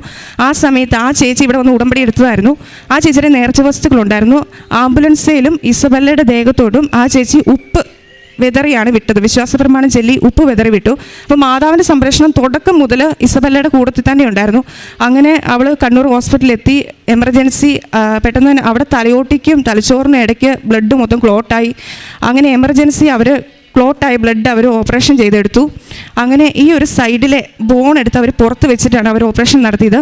പിന്നീട് അവർ പറഞ്ഞു അവിടെ സ്പൈനൽ കോഡിന് പൊട്ടലുണ്ട്, അവിടെ നട്ടലിന് പൊട്ടലുണ്ട്, പിന്നെ ഹിപ്പിൻ്റെ ഇവിടെ പൊട്ടലുണ്ട്, ലെൻസിന് പ്രോബ്ലം ഉണ്ട്, മൊത്തം പോയി കിടക്കുകയാണ്. ഒരു തെങ്ങ് വീണതല്ലേ, സാധാരണ നമ്മൾ കേട്ടിട്ടുള്ളത് മടൽ അല്ലെങ്കിൽ ഒരു തേങ്ങ എന്നൊക്കെ കേട്ടിട്ടുള്ളൂ. പക്ഷെ ഒരു തെങ്ങ് വീണ് കഴിഞ്ഞുള്ള കൊച്ചിൻ്റെ അവസ്ഥ നമുക്ക് ഊഹിക്കാവുന്നേ ഉള്ളൂ. അപ്പോൾ ഡോക്ടേഴ്സ് ഓപ്പറേഷൻ കഴിഞ്ഞ് ഉടനെ അവളെ വെന്റിലേറ്ററിലോട്ട് മാറ്റി. ഞാൻ അവളെ കണ്ടപ്പോൾ അവസ്ഥ അവിടെ മുഖം തന്നെ മാറിപ്പോയി. എൻ്റെ ഞാൻ മാതാവിന് തന്നെ അവളെ വിട്ടുകൊടുത്തു. പിന്നെ ഫെബ്രുവരി 26-ാം തീയതി അവരുടെ 4ാമത്തെ ബർത്ത്ഡേ ആണ്. ഞാൻ മാതാവിനോട് ഇത്രേ പറഞ്ഞുള്ളൂ, എനിക്ക് 26-ാം തീയതി ആകുമ്പോഴത്തേനും എനിക്ക് 2 പേരെ തിരിച്ചു തരുവാണെങ്കിൽ എനിക്ക് ഇസബെല്ലനെ തിരിച്ചു തരണം, ഇല്ലെങ്കിൽ ഞങ്ങൾ 4 പേരെ എടുത്തു, ഞങ്ങൾക്ക് വേണ്ട, ഇനി ഇങ്ങനൊരു ജീവിതം ഞങ്ങൾക്ക് വേണ്ട എന്ന് പറഞ്ഞാണ് ഞാൻ ആ ഹോസ്പിറ്റലിൽ നിന്ന് കരഞ്ഞ് പ്രാർത്ഥിക്കുന്നത്. ആ സമയത്ത് കൂടുതലുണ്ടായിരുന്ന ഒത്തിരി പേര് ഞങ്ങളോട് പറഞ്ഞു ഞങ്ങളും കൃപാസനത്തിൽ വന്ന് ഉടമ്പടി എടുക്കും, നീ കൃപാസന മാതാവിനോടല്ലേ പ്രാർത്ഥിക്കുന്നത്, ഓക്കെ ഞങ്ങളും വന്ന് പ്രാർത്ഥിച്ചോളാം എന്ന് പറഞ്ഞു. അങ്ങനെ പിറ്റേ ദിവസം തൊട്ട് വെന്റിലേറ്ററിൽ എന്നെ എൻ്റെ ഹസ്ബൻഡിനെ കയറ്റാൻ തുടങ്ങി. ഡോക്ടേഴ്സ് പറഞ്ഞു നമുക്കൊന്നും ചെയ്യാനില്ല, ഞങ്ങളാൽ കഴിയേണ്ടതൊക്കെ ഞങ്ങൾ ചെയ്തു കഴിഞ്ഞു, ഇനി ഒന്നുമില്ല, ഇനി എല്ലാം ദൈവത്തിൻ്റെ കയ്യിലാണ്. പിന്നെ അവൾക്ക് യൂറിനറി ഇൻഫെക്ഷനായി, ബ്ലഡിൽ ഇൻഫെക്ഷനായി, മൊത്തം പിന്നെ യൂറിനൊന്നും കൺട്രോൾ ഇല്ലാതെ പോകാൻ തുടങ്ങി. അപ്പോൾ അതൊക്കെ ബാഡായിട്ടുള്ള സിംറ്റം ആയിട്ടാണ് ഇവർ ഡോക്ടേഴ്സ് പറയുന്നത്. അപ്പം ഡോക്ടർ പറഞ്ഞു ബാക്കിയെല്ലാം ദൈവത്തിൻ്റെ കയ്യിൽ, ഇനി നിങ്ങൾ തീരുമാനിക്കുക, എന്തിനും തയ്യാറായി നിന്നോ. അവർ നമ്മുടെ മുഖത്ത് നോക്കി തന്നെ എല്ലാ കാര്യങ്ങളും പറഞ്ഞു. ആ സമയത്ത് 5-ാം തീയതിയാണ് ഈ സംഭവം നടക്കുന്നത്, ഒരു 3:30 സമയം. 5-ാം തീയതി വൈകുന്നേരം തൊട്ട് 6-ാം തീയതി കഴിഞ്ഞു. 6-ാം തീയതിയും ഡോക്ടേഴ്സിന് ഒരു പ്രതീക്ഷയില്ല. അവർ പറഞ്ഞു നമുക്കൊന്നും ഇല്ല, പറയാനായിട്ട് ഒന്നുമില്ല, ബാക്കിയെല്ലാം ദൈവത്തിൻ്റെ കയ്യിൽ. 6-ാം തീയതി വൈകുന്നേരം ഞങ്ങളോട് പറഞ്ഞു 7-ാം തീയതി ഒരു CT സ്കാൻ ഉണ്ട്, അതിൻ്റെ അകത്ത് അറിയാൻ പറ്റും ഇനി മുമ്പോട്ട് എങ്ങനെയാ എന്താ. എന്നാലും ഇവർ ഒരു പ്രതീക്ഷ, 1% പോലും ഇവർ പ്രതീക്ഷ നമ്മളോട് പറയുന്നില്ല. എന്തെങ്കിലും ഒരു പ്രതീക്ഷ പറഞ്ഞെങ്കിലല്ലേ നമുക്കും ഒരു ഇതുള്ളൂ. പക്ഷേ ഇവരൊന്നും പറയുന്നില്ല. എന്തിനും തയ്യാറായിട്ട് നിന്നോ. ആ സമയത്ത് എനിക്ക് അവിടെ ടിൻസസിനെ ഓർക്കാൻ പോലും പറ്റുന്നില്ല. എനിക്ക് ഇസബെല്ല തന്നെയാണ്. ഇസബെല്ലനെ കിട്ടിയില്ലെങ്കിൽ മുമ്പോട്ട് ജീവിതമില്ല. 10 ദിവസത്തെ അവധിക്ക് വേണ്ടി വന്നതാണ് ഞാനും എൻ്റെ ഹസ്ബൻഡും. അങ്ങനെ 7-ാം തീയതി ഇവളെ സ്കാനിങ്ങിന് കയറ്റുന്നതിന് മുമ്പ് എനിക്കൊരു ഇതുണ്ടായിരുന്നു, മാതാവിൻ്റെ ഒരു ഫോട്ടോ എത്രയും വേഗം അവിടെ തലക്കിലൊന്ന് എത്തിക്കണം. അതിനു മുമ്പ് 5-ാം തീയതി തൊട്ട് ഇവക്ക് ഞാൻ മാതാവിൻ്റെ ഓയിൽ അപ്ലൈ ചെയ്യുന്നുണ്ടായിരുന്നു. വീട്ടിൽ നിന്ന് മാതാവിൻ്റെ തൈലം വീട്ടിൽ നിന്ന് മമ്മി കൊടുത്തു വിട്ടു. അന്ന് തൊട്ട് ഞാൻ മാതാവിൻ്റെ തൈലം ഇവിടെ ശരീരം മൊത്തം ഞാൻ കുരിശടയാളത്താൽ അപ്ലൈ ചെയ്യുമായിരുന്നു. ആ സമയത്ത് 7-ാം തീയതി മാതാവിൻ്റെ പ്രതീക്ഷീകരണ ദിവസം, അന്ന് എൻ്റെ അനിയൻ, അവൻ UK അവൻ എന്നെ വിളിച്ച് പറഞ്ഞു, എടി ഇന്ന് മാതാവിൻ്റെ പ്രതീക്ഷീകരണ ദിവസം, നീ മുട്ടിപ്പ എന്ന് പ്രാർത്ഥിക്കാൻ പറഞ്ഞു. അപ്പോൾ ഞാൻ പറഞ്ഞു എനിക്ക് മാതാവിൻ്റെ ഒരു ഫോട്ടോ എനിക്ക് വേണം. അപ്പോൾ അതിനുവേണ്ടി ഞാൻ എൻ്റെ ബ്രദറിനോടും കസിൻ ചേട്ടനോട് പറഞ്ഞപ്പോൾ അവർ പറഞ്ഞു നീ ഇവിടെ നിന്ന് പ്രാർത്ഥിച്ചാൽ മതി, നീ എങ്ങോട്ടും പോകണ്ടെന്ന് പറഞ്ഞു. എന്നെ എങ്ങോട്ടും തന്നെ വിടാൻ പറ്റുന്നൊരു മാനസികാവസ്ഥയിലല്ലായിരുന്നു. അപ്പോൾ കൂട്ടത്തിൽ ഹസ്ബൻഡിൻ്റെ പപ്പായുടെ പെങ്ങളുണ്ടായിരുന്നു. ആൻറ്റിയോട് ഞാൻ പറഞ്ഞു, ആൻറ്റിയുടെ ഫോണൊന്നും എനിക്കിതാ, എനിക്ക് മാതാവിൻ്റെ ഒരു ഫോട്ടോ ഗൂഗിളിൽ കയറി എടുക്കണം, എന്നിട്ട് എനിക്ക് അതിൻ്റെ ഒരു കളർ പ്രിൻ്റ് എടുക്കണം എന്ന് പറഞ്ഞു. ഞാൻ എന്നിട്ട് എൻ്റെ ബ്രദറിൻ്റെയും കസിൻ ചേട്ടൻ്റെയും കണ്ണ് വെടിച്ച് ലിഫ്റ്റ് പോലും എടുക്കാതെ ഞാൻ ഓടി, കിട്ടിയ ഫോണുമായിട്ട് ഞാൻ ഓടിയിട്ട് താഴെ ചെന്ന് അന്വേഷിച്ചു എവിടെയാണ് ഒരു കളർ പ്രിൻ്റ് എടുത്തു തരുന്നതെന്ന് ചോദിച്ചു. അന്നേരം അവർ പറഞ്ഞു ഇവിടെ എടുത്തു തരും, പക്ഷേ ഇപ്പോൾ അത് ഓപ്പൺ ആയിട്ടില്ല, തന്നെയല്ല സ്റ്റാഫിന് മാത്രമേ കൊടുക്കത്തുള്ളൂ, പുറമക്കാർക്ക് എടുത്ത് കൊടുക്കത്തില്ലെന്ന് പറഞ്ഞു. അങ്ങനെ ഞാൻ ആ സ്ഥലം കണ്ടെത്തി അവിടെ ചെന്നൊരു ചേട്ടനോട് ചോദിച്ചു, ചേട്ടാ എനിക്ക് ഈ മാതാവിൻ്റെ ഒരു ഫോട്ടോ എനിക്കൊന്ന് കളർ പ്രിൻ്റ് എടുത്ത് തരാമെന്ന് ചോദിച്ചു. ചേട്ടൻ പറഞ്ഞു മോളെ ഇത് ഓപ്പൺ ആയിട്ടില്ല, പിന്നെ തന്നെയില്ല നിങ്ങൾക്കിത് എടുത്ത് തരാനുള്ളൊരു ഇതില്ലെന്നും പറഞ്ഞു. ഞാൻ അവിടെ നിന്ന് ആ ചേട്ടന് മുമ്പ് കരഞ്ഞു പറഞ്ഞു, ചേട്ടാ ഇന്ന് എൻ്റെ കൊച്ചിൻ്റെ സ്കാനിങ് ആണ്, അതിന് മുമ്പ് എനിക്ക് മാതാവിൻ്റെ ഫോട്ടോ അവിടെ തലയ്ക്ക് വെക്കണം, പിന്നെ ഒരു പ്രതീക്ഷയില്ലാതെ എൻ്റെ കൊച്ച് വെൻറ്റിലേറ്റർ കിടക്കുന്നത്, എനിക്ക് ആകെ പ്രതീക്ഷ ഈ മാതാവിൽ മാത്രമാണെന്ന് പറഞ്ഞു. ആ ചേട്ടൻ പറഞ്ഞു കൊച്ച് ഫോൺ കാണിക്കാൻ പറഞ്ഞു. ഞാൻ ഫോൺ കൊടുത്തു. കുറച്ച് സമയത്തിനുള്ളിൽ ആ ചേട്ടൻ ഫോട്ടോ എൻ്റെ തിരിച്ചു തന്നു. എന്നിട്ട് ഞാൻ എൻ്റെ കയ്യിലുണ്ടായിരുന്ന പൈസ ചേട്ടൻ കൊടുത്ത ചേട്ടൻ മേടിച്ചില്ല. ഞാൻ പറഞ്ഞു നേർച്ച കിട്ടോ, ആ ചേട്ടൻ മേടിക്കുന്നില്ല. ചേട്ടനും കരഞ്ഞു, കരച്ചിൽ വിട്ടിട്ട് കരഞ്ഞു, നീയും പോയി പ്രാർത്ഥിക്കുക, ഞാനും പ്രാർത്ഥിക്കാമെന്ന് പറഞ്ഞു. ഞാൻ ആ ഫോട്ടോയായിട്ട് ലിഫ്റ്റ് പോലും എടുക്കാതെ ഞാൻ സ്റ്റെപ്പ് കയറി വിശ്വാസപ്രമാണം ചൊല്ലിക്കൊണ്ട് ഞാൻ ഓടുക. ആ ഓടിയ സമയത്തൊന്നും ഞാൻ എൻ്റെ കയ്യിൽ എത്ര ഫോട്ടോ ഒന്നും നോക്കുന്നില്ല. ഞാൻ ഒരു ഫോട്ടോയാണ് ആ ചേട്ടനോട് ചോദിച്ചത്. അവിടെ 9:30-10 മണി ആകുമ്പോഴത്തേനും ഡോക്ടേഴ്സ് റൗണ്ട്സിന് കയറും. ആ സമയത്ത് പിന്നെ നമ്മളവിടെ കയറ്റത്തില്ല. അപ്പോൾ റൗണ്ട്സിന് കയറുന്നതിന് മുമ്പ് എനിക്ക് ഈ ഫോട്ടോ ഒന്ന് അവിടെ തലയ്ക്ക് വെക്കണമെന്നുണ്ടായിരുന്നു. ആ സമയത്ത് ഞാൻ അവിടെ ഓടിച്ചെന്നു. സെക്യൂരിറ്റി ചേച്ചിയോട് പറഞ്ഞു, ചേച്ചി ഇന്നതുപോലെ ഈ ഫോട്ടോ ഇന്ന് വെക്കാവോ എന്ന് ചോദിച്ചു. ചേച്ചി പറഞ്ഞു കൊച്ചു തരാമെന്ന് പറഞ്ഞു. ഞാൻ വിശ്വാസപ്രമാണം പിന്നെയും ചൊല്ലി ഫോട്ടോ കൊടുത്ത് ചേച്ചി പറഞ്ഞു മോളെ ഡോക്ടേഴ്സ് ഇസബെല്ലയുടെ അടുത്താണുള്ളത്. ഞാൻ പറഞ്ഞു കുഴപ്പമില്ല ചേച്ചി ഇത് കൊണ്ട് വെക്കാൻ പറഞ്ഞു. അപ്പം ഡോക്ടേഴ്സ് റൗണ്ട്സിന് കയറുന്നതിന് മുമ്പും ഇവരോട് ഒരു പുഞ്ചിരി മാത്രമേ ഉള്ളൂ, കാരണം ഇവരോടൊന്നും പുറത്ത് നിൽക്കുന്നവരോടൊന്നും പറയാനില്ല.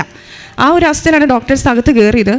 ഈ ചേച്ചി സെക്യൂരിറ്റി ചേച്ചി ആ ഫോട്ടോ കൊണ്ടുവച്ച് ആ സ്പോട്ടിൽ, അല്ലെങ്കിൽ കുറച്ച് സമയം കഴിഞ്ഞിട്ടാണ് ഡോക്ടർമാർ പേഷ്യൻസിൻ്റെ കൂട്ടത്തിലുള്ളവരെ വിളിക്കുന്നത്. ആ സ്പോട്ടിൽ എൻ്റെ ബ്രദറിനെയും കസിൻ ചേട്ടനെയും വിളിച്ച് പറഞ്ഞു അകത്തോട്ട് വരാൻ പറഞ്ഞു.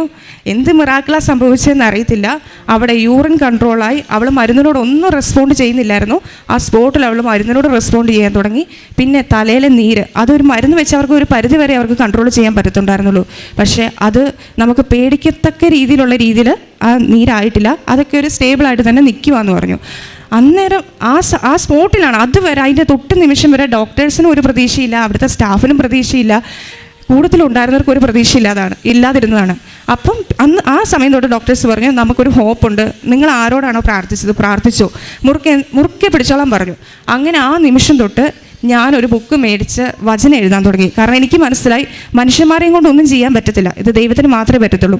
ഞാൻ അവിടെ എഴുതാൻ തുടങ്ങി, മനുഷ്യന് അസാധ്യമായത് ദൈവത്തിന് സാധ്യമാണ്, ലൂക്ക 18:27. അത് ഞാൻ ഈ PIC റൂമിൻ്റെ മുമ്പിലിരുന്ന് ആരെയും ഒന്നും ശ്രദ്ധിക്കുന്നില്ല, ഞാൻ കണ്ടിന്യൂസ് ആയിട്ടിരുന്ന് എഴുതിക്കൊണ്ട് തന്നെ ഇരുന്നു. പിന്നെ ഡോക്ടേഴ്സ് പറഞ്ഞു ഞങ്ങളിപ്പോൾ അവിടെ ബ്രെയിൻ്റെ കാര്യം മാത്രമേ നോക്കുന്നുള്ളൂ, അവിടെ സ്പൈനൽ കോഡിൻ്റെയും പിന്നെ ഹിപ്പിൻ്റെയും ഞങ്ങൾ നോക്കുന്നില്ല, അതൊക്കെ പിന്നീടാണ്, ആദ്യം ബ്രെയിൻ്റെ നോക്കട്ടെ എന്ന് പറഞ്ഞു. അങ്ങനെ അവൾ മരുന്നിനോടൊക്കെ റെസ്പോണ്ട് ചെയ്യാൻ തുടങ്ങി. ഓട്ടോമാറ്റിക്കായിട്ട് അവൾ ഓക്കെ വരാൻ തുടങ്ങി. അങ്ങനെ പിന്നെ അവളെ വെൻറ്റിലേറ്ററിൽ നിന്ന് അവളെ ICUലോട്ട് മാറ്റി. ICUന്ന് 22ാമത്തെ ദിവസം ഞങ്ങൾക്ക് വീട്ടിൽ വരാൻ പറ്റി. ഇങ്ങനൊരു സംഭവം നടന്നപ്പോൾ കുറഞ്ഞത് എല്ലാവരും വിചാരിച്ചു 1.5-2 മാസം അവൾ ഹോസ്പിറ്റലിൽ കിടക്കും എന്നാണ് വിചാരിച്ചത്. പക്ഷേ മാതാവിൻ്റെ അനുഗ്രഹം കൊണ്ട് ഞങ്ങൾക്ക് വെറും 22ാമത്തെ ദിവസം ഞങ്ങൾക്ക് വീട്ടിൽ വരാൻ പറ്റി. ഞാൻ ആ സമയത്തൊക്കെ വിശ്വാസപ്രമാണം, ഇവിടെ കാണുന്ന സമയത്ത് മൊത്തം വിശ്വാസപ്രമാണം ചെയ്ത് തൈലം തേക്കുമായിരുന്നു. പിന്നെ മാതാവിൻ്റെ ഫോട്ടോ തലക്കിലുണ്ടായിരുന്നു. പിന്നെ ഞാൻ ഈ വചനം എഴുതിയിട്ട് അവിടെ തലക്കിൽ വെച്ചിട്ടുണ്ടായിരുന്നു. മനുഷ്യന് അസാധ്യമായ ദൈവത്തിന് സാധ്യമാണെന്നുള്ള വചനവും ഞാൻ അവിടെ തലക്കിൽ ഒരു ഫയലിൻ്റെ അകത്താക്കി വെച്ചിട്ടുണ്ടായിരുന്നു. അതിനുശേഷം ഡോക്ടർ പറഞ്ഞു, നിങ്ങൾ കുറഞ്ഞത് ഇവർക്ക് ഒരു 6 മാസം വരെ സമയം കൊടുക്കണം. കാരണം മൊത്തം ഇത് പ്രോബ്ലം ആണല്ലോ. 6 മാസം വരെ സമയം കൊടുക്കണം എന്ന് പറഞ്ഞു. ഞങ്ങൾ പറഞ്ഞു എത്ര സമയം വേണമെങ്കിലും കൊടുക്കാം, ഏത് കോലത്തിലും ആയാലും ഞങ്ങൾ സ്വീകരിക്കും. ഞങ്ങൾക്ക് ജീവനോടുകൂടി ഇവളെ തന്നെ തിരിച്ചു കിട്ടണം. കാരണം ഇവക്കൊരു ട്വിൻ സിസ്റ്റർ ഉണ്ട്. അപ്പം ഞങ്ങൾക്ക് ഇവളെ തിരിച്ച് കിട്ടിയേ മതിയാവത്തുള്ളൂ. അതുകൊണ്ട് ഞങ്ങൾ സ്വീകരിച്ചോളാം എന്നുള്ള രീതിയിൽ തന്നെ ഞങ്ങൾ മുമ്പോട്ട് പോയി. അത് കഴിഞ്ഞ് ഇവൾ പെട്ടെന്ന് ഞങ്ങൾക്ക് അറിയത്തില്ല, പെട്ടെന്ന് ഇവൾ ഇമ്പ്രൂവ്മെൻ്റ് ആവാൻ തുടങ്ങി. ഡോക്ടേഴ്സും ഭയങ്കര ഹാപ്പിയും. അങ്ങനെ 22ാമത്തെ ദിവസം ഞങ്ങൾ വീട്ടിലോട്ട് വന്നു. അതിൻ്റെ ഇടയ്ക്ക് ഡോക്ടേഴ്സ് ഞങ്ങളോട് പറഞ്ഞിട്ടുണ്ടായിരുന്നു, നിങ്ങൾ റീഹാബ് സെൻറ്ററിൽ പോകണം. കാരണം ഫിസിയോതെറാപ്പി ചെയ്യണം, സ്പീച്ച് തെറാപ്പി ചെയ്യണം. ആ സമയത്ത് ഇവൾ അങ്ങനെ കാര്യമായിട്ട് സംസാരിക്കുന്നൊന്നുമില്ല, സൗണ്ട് പുറത്തോട്ടില്ല. അപ്പോൾ ഡോക്ടേഴ്സ് നമ്മളോട് പറഞ്ഞിരുന്നു, ഇത് ബ്രെയിനെ ബാധിച്ചുകൊണ്ട് നമുക്ക് പറയാൻ പറ്റത്തില്ല, ഓർമ്മശക്തി, കാഴ്ച, കേൾവി, എല്ലാം ഇതിനെ ബാധിക്കും. അപ്പോൾ ഇതിനൊക്കെ നിങ്ങൾ സമയം കൊടുക്കണം എന്നൊക്കെ പറഞ്ഞു. പക്ഷേ ഇവൾ എന്നാ പറയുക, പെട്ടെന്ന് ഇതിൻ്റെ അകത്തു നിന്നൊക്കെ ഇമ്പ്രൂവ്മെൻ്റ് ആയി. പിന്നെ ഇവിടെ ഡോക്ടർ പറഞ്ഞത്, നിങ്ങൾ ഇവിടെ ഹോസ്പിറ്റലിൽ തന്നെ റീഹാബ് സെൻറ്ററിൽ പോകണം എന്നാണ് പറഞ്ഞത്. അപ്പോൾ ഞാനിങ്ങനെ പറഞ്ഞു, ഡോക്ടറെ അവൾക്കൊരു ട്വിൻ സിസ്റ്റർ ഉണ്ടല്ലോ, അപ്പോൾ ഞങ്ങൾ ഒരാഴ്ച ഒന്ന് വെയിറ്റ് ചെയ്യട്ടെ, അവളുമായിട്ടൊന്ന് മിങ്കിൾ ചെയ്ത് നോക്കിയതിന് ശേഷം ഞങ്ങൾ പോകാമെന്ന് പറഞ്ഞു. അങ്ങനെ ഇവൾ വീട്ടിൽ ചെന്ന് ഇവാന, അവിടെ ട്വിൻ സിസ്റ്റർ ഇവളുമായിട്ട് ഭയങ്കരമായിട്ട് എന്നാ പറയുക, അവളെ കെയർ ചെയ്യുന്നു, അവളെയും കൊണ്ട് സംസാരിപ്പിക്കുന്നു. എന്നെക്കഴിഞ്ഞും ഒരു പക്ഷേ ബന്ധം അവർ തമ്മിലായതുകൊണ്ടായിരിക്കാം അവളിലൂടെ ഇവൾ ഒത്തിരി ഇമ്പ്രൂവ്മെൻ്റ് ആയി. അതിനുശേഷം ഞങ്ങൾ ഒരാഴ്ചയ്ക്ക് ശേഷം ഞങ്ങൾ വയനാട്ടിലുള്ള ഒരു റീഹാബ് സെൻറ്ററിൽ ചെന്നു. അവിടെ ചെന്നപ്പോൾ ഡോക്ടർ പറഞ്ഞു, നിങ്ങൾ ഇവിടെ നിന്ന് ട്രീറ്റ്മെൻറ്റ് ചെയ്യാൻ മാത്രം പ്രോബ്ലം ഒന്നും ഞങ്ങൾ കാണുന്നില്ല. പിന്നെ ഇവക്ക് ഓപ്പറേഷൻ കഴിഞ്ഞ ശേഷം പ്ലാസ്റ്റർ ഇട്ടിട്ടുണ്ടായിരുന്നു. ആ പ്ലാസ്റ്ററൊക്കെ ഒരാഴ്ച കൊണ്ട് ഇവൾ പൊട്ടിച്ച് കളഞ്ഞു നടന്നിട്ട്. കാരണം ഇവർ തമ്മിൽ അങ്ങോട്ടും ഇങ്ങോട്ടും ഓടിച്ചാടിയും കളിച്ച് ഒരാഴ്ച കൊണ്ട് ആ പ്ലാസ്റ്ററൊക്കെ പൊട്ടിച്ച് കളഞ്ഞു. അതൊക്കെ ഞങ്ങൾക്ക് റിമൂവ് ചെയ്യേണ്ടതായിട്ട് വന്നു. അങ്ങനെ പിന്നീടെല്ലാം ഇവർക്ക് എല്ലാ കാര്യത്തിലും ഇവർക്ക് ഇമ്പ്രൂവ്മെൻ്റ് ആകാൻ തുടങ്ങി. ഇവർക്ക് ഓർമ്മശക്തി, ഞങ്ങൾക്ക് അതൊക്കെ പേടിയായിരുന്നു. ഇവർക്ക് ഒരു ഓർമ്മക്കുറവില്ല, സ്പീച്ചിന് കുഴപ്പമില്ല. പിന്നെ അവിടെ മൂവ്മെൻറ്റ്സ്, കൈകാലുകളെല്ലാം മൂവ് ചെയ്യുന്നുണ്ടായിരുന്നു. ആ കാര്യത്തിലൊന്നും ഒരു കുഴപ്പമില്ലായിരുന്നു. അങ്ങനെ ഇവൾ 1 മാസം കൊണ്ട് ഏകദേശം ഇവൾ ഓക്കെ ആയെന്ന് തന്നെ പറയാം. അതിൻ്റെ ഇടയ്ക്ക് ഇവൾ ഈ വീട്ടിൽ വന്നതിന് ശേഷം ഈ തലയ്ക്ക് നീരുള്ളത് കൊണ്ട് നമ്മളിച്ചിരി സപ്പോർട്ട് കൊടുക്കണമായിരുന്നു. തല ഇങ്ങനെ ചെരിഞ്ഞൊക്കെ പോകുന്നുണ്ട്. അപ്പോൾ ഇവൾ കൂടുതൽ സമയം ഞങ്ങൾ കടത്തുമായിരുന്നു കട്ടില്ല. അപ്പോൾ ഒരു ദിവസം ഒരാഴ്ചയ്ക്ക് ശേഷം ഇവൾ രാത്രി കിടക്കുന്ന സമയത്ത് എൻ്റെ മമ്മിയോട് പറഞ്ഞു, അമ്മാമ്മേ എൻ്റെ അടുത്ത് കൃപാസന മാതാവ് വന്നെന്ന് പറഞ്ഞു. അപ്പോൾ കാര്യം ഇവർ കൃപാസനത്തിൽ വന്നിട്ടുണ്ട്, എപ്പോഴും കൃപാസന മാതാവിനോട് പ്രാർത്ഥിക്കുന്നതാണ്. ഇത്രയും ഇഞ്ചറി പറ്റിയൊരു കുഞ്ഞാണ്. കാരണം ബ്രെയിനെ ബാധിച്ചു, തലയോട്ടിക്ക് പൊട്ടൽ, ഇതെല്ലാം ബാധിച്ച കുഞ്ഞ് ഇങ്ങോട്ട് പറയാണ്, അമ്മാമ്മേ എൻ്റെ അടുത്ത് ആശുപത്രി വെച്ച് കൃപാസന മാതാവ് വന്നെന്ന് പറഞ്ഞു. അപ്പോൾ ആ സമയത്ത് മമ്മി ഞങ്ങളെല്ലാവരും വിളിച്ചു, ദേ കൊച്ചി കൃപാസന മാതാവിനെ കണ്ടെന്നാണ് പറയുന്നതെന്ന് പറഞ്ഞു. അങ്ങനെ ഞങ്ങളെല്ലാം വന്നപ്പോൾ മമ്മി അവളോട് ചോദിച്ചു, ഇസബെല്ല മാതാവ് എങ്ങനെ വന്നേന്ന് ചോദിച്ചു. അപ്പോൾ അവൾ പറഞ്ഞു, മാതാവ് കടലിൻ്റെ മേളിൽ കൂടെ വന്നേന്ന് പറഞ്ഞു. അന്നേരമാണ് വീട്ടിലുള്ള ഫോട്ടോ ഞങ്ങൾ നോക്കുമ്പോൾ നേരാണ്, മാതാവിൻ്റെ പിറകെ തിരമാല ഇങ്ങനെ അടിക്കുന്ന ഒരു ഇതുണ്ടല്ലോ. അപ്പം ഞങ്ങൾക്കത് ഭയങ്കര വിശ്വാസമായി. അപ്പം മമ്മി ചുമ്മാ ചോദിച്ചു, മാതാവിൻ്റെ കയ്യിൽ എന്നതാ ഉണ്ടായിരുന്നതെന്ന് ചോദിച്ചു. അന്നേരം അവൾ പറഞ്ഞു, ആ 3.25 വയസ്സുകാരത്തി കുഞ്ഞാന്ന് പറഞ്ഞു. അവൾ പറയാം ഭൂമി എന്നാണ് പറഞ്ഞത്. ഞങ്ങൾ പറഞ്ഞു കൊടുത്തിട്ടില്ല, അവൾ ഭൂമി എന്നൊരു വാക്ക് പറഞ്ഞു. ഞങ്ങൾക്ക് അന്നേരം ഭയങ്കര വിശ്വാസമായി, ഇത് മാതാവ് ഇടപെട്ട കുഞ്ഞ്. അറിയാം, കാരണം ഡോക്ടേഴ്സിന് ഒരു പ്രതീക്ഷയില്ലാതെ പോയ കുഞ്ഞാണ്. ആ കുഞ്ഞിനെയാണ് മാതാവ് തിരിച്ചു തന്നെന്ന് എല്ലാവർക്കും അറിയാം. അപ്പോൾ ഇവൾ ഇങ്ങോട്ട് ഈ കാര്യം പറയുമ്പോൾ ഞങ്ങൾക്ക് പൂർണ്ണ വിശ്വാസമായി, കൃപാസന മാതാവ് അവിടെ അടുത്ത് വന്നിട്ടുണ്ടെന്ന് തന്നെ. അതുപോലെ തന്നെ മമ്മി ചോദിച്ചു, അന്നേരം വേറെ ആരെ ഇസബെല്ല വന്നതെന്ന് ചോദിച്ചപ്പോൾ അവൾ പറഞ്ഞു, ഈശോയും വന്നു എന്ന് പറഞ്ഞു. അപ്പോൾ ഞങ്ങൾ ചോദിച്ചു, അപ്പോൾ ഈശോ എങ്ങനെ വന്നു, ഈശോ എന്നതാ ഈശോയുടെ കയ്യിലുണ്ടായിരുന്നെന്ന് ചോദിച്ചു. അപ്പോൾ അവൾ തന്നെ ഇങ്ങനെ കാണിച്ചു. ഇതിൻ്റെ അകത്ത് ഒരു കള്ളത്തരവും ഇല്ല കേട്ടോ. ഞാനിവിടെ സാക്ഷ്യം പറയാനായിട്ട് ഇങ്ങനെ ഉണ്ടാക്കി പറയുന്നൊന്നുമല്ല. എൻ്റെ കുഞ്ഞിൻ്റെ ഇതിൽ ഞാൻ സത്യമാണ് പറയുന്നത്. അവൾ കൃപാസന മാതാവിനെ കണ്ടെന്നും പറഞ്ഞു, കടലിൻ്റെ മേളിൽ കൂടെ വന്നതെന്നും പറഞ്ഞു, മാതാവിൻ്റെ കയ്യിൽ ഭൂമിയായിരുന്നെന്നും പറഞ്ഞു, ഈശോ വന്നു, ഈശോ അവളെ ഇങ്ങനെ കാണിച്ചെന്നും പറഞ്ഞു. ഇത്രയും പറഞ്ഞു. പിന്നീട് ഇവിടെ ഇമ്പ്രൂവ്മെൻറ്റ്. അപ്പോൾ ഇപ്പോൾ എല്ലാവരും ഞങ്ങളോട് ചോദിക്കുന്നത്, ഇസബെല്ല കണ്ണു തുറക്കുന്നുണ്ടോ, ഇസബെല്ല നടക്കുന്നുണ്ടോ എന്ന്. കാരണം അതായിരുന്നു അവിടെ സിറ്റുവേഷൻ. പക്ഷേ മാതാവിലൂടെ അവൾക്ക് മൊത്തത്തിൽ അവളിപ്പം ഡാൻസ് കളിക്കുന്നു, പാട്ട് പാടുന്നു, എല്ലാവരും തിരിച്ചറിയുന്നു. ഞങ്ങൾക്കറിയത്തില്ല എന്താ അവിടെ സംഭവിച്ചതെന്ന് അറിയത്തില്ല. ആ ഒരു ഫോട്ടോ വെച്ചപ്പം തൊട്ടാണ് ഇവർക്ക് ഇത്രയും വലിയ ഇമ്പ്രൂവ്മെൻറ്റ് കാര്യങ്ങളൊക്കെ വന്നു തുടങ്ങിയത്. ഞാനും എൻ്റെ കുടുംബവും മാതാവിന് നിത്യസാക്ഷിയായിട്ട് ജീവിക്കും. അതോടൊപ്പം തന്നെ ആ സമയം മുതൽ ഞങ്ങളെ ബുദ്ധിമുട്ടിക്കാത്ത രീതിയിൽ ഞങ്ങളുടെ ഇടവക പള്ളിയിലെ വികാരിയച്ഛൻ പറഞ്ഞു, ആ വീട്ടുകാരെ നിങ്ങൾ വിളിച്ച് ബുദ്ധിമുട്ടിക്കരുത്. പ്രത്യേകിച്ച് ഞങ്ങളുടെ ഇടവപ്പള്ളിയിലെ വികാരി അച്ഛൻ, ബഹുമാനപ്പെട്ട സിസ്റ്റേഴ്സ് ഞങ്ങൾക്ക് വേണ്ടി സപ്പോർട്ട് ചെയ്തു. ആ സമയത്ത് ഞങ്ങളുടെ കയ്യിലൊന്നും ഒത്തിരി ക്യാഷൊന്നും ഇല്ലായിരുന്നു. ആ സമയത്തൊക്കെ എവിടുന്ന ക്യാഷ് മാതാവ് അറേഞ്ച് ചെയ്തെന്ന് അറിയത്തില്ല. എല്ലാവരും ചോദിച്ചു, നിങ്ങൾക്ക് 1 കോടി രൂപയായോ എന്നൊക്കെ ചോദിച്ചു ഹോസ്പിറ്റലിൽ. സത്യം പറഞ്ഞാൽ 15 ലക്ഷം രൂപ പോലും ആയിട്ടില്ല. കാരണം നമ്മൾ അതിൽ കൂടെയാണ് പ്രതീക്ഷിച്ചത്. പക്ഷെ അത്ര ഒന്നും ആക്കാതെ നമുക്ക് താങ്ങാൻ കഴിയുന്ന രീതിയിൽ ഒത്തിരി പേര്, ഞങ്ങൾ പോലും അറിയാത്ത ആൾക്കാരാണ് ഞങ്ങളെ സഹായിച്ചത്. അതുപോലെ തന്നെ ഞങ്ങൾ പോലും അറിയാത്ത ആൾക്കാർ, വിദേശത്തും സ്വദേശത്തും ഉള്ളവർ പ്രാർത്ഥനാ ഗ്രൂപ്പുകൾ ക്രിയേറ്റ് ചെയ്ത് പ്രാർത്ഥിച്ചു. ഞങ്ങൾക്കറിയത്തില്ല എവിടെ നിന്നൊക്കെ വേണ്ടിയാ ഇസബല്ലയ്ക്ക് വേണ്ടി പ്രാർത്ഥിച്ചതെന്നും ആ ഒരു സമയത്ത് ഇസബല്ല എന്നുള്ള പേരായിരുന്നു ഈശോയുടെ മുമ്പിൽ ഏറ്റവും കൂടുതൽ എത്തിയിട്ടുണ്ടായിരുന്നത്. ഈശോ ഞങ്ങൾക്ക് പോയ കൊച്ചിനെ എല്ലാവരും മേടിച്ച് തിരിച്ചു തന്നു തന്നെ പറയാം. തിരുക്കുമാരനും മാതാവിനും കോടാനുകോടി നന്ദി. ചക്കരയുമ്മ.